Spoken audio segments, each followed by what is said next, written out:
Yahirit sa Edsania Road, ngayon pong 6:22 ng umaga. Yung sa kaliwang bahagi po ng inyong mga screen ay papuntang Makati, pa southbound po yan.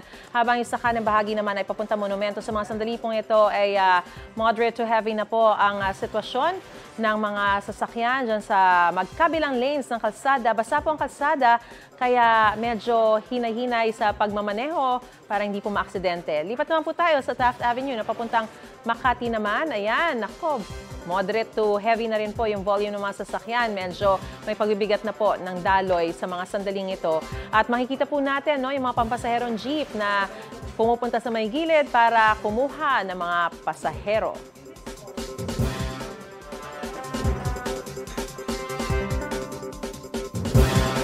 Igan, mauna ka sa mga balita, mag-subscribe na sa GMA Integrated News sa YouTube para sa iba't ibang ulat sa ating bansa.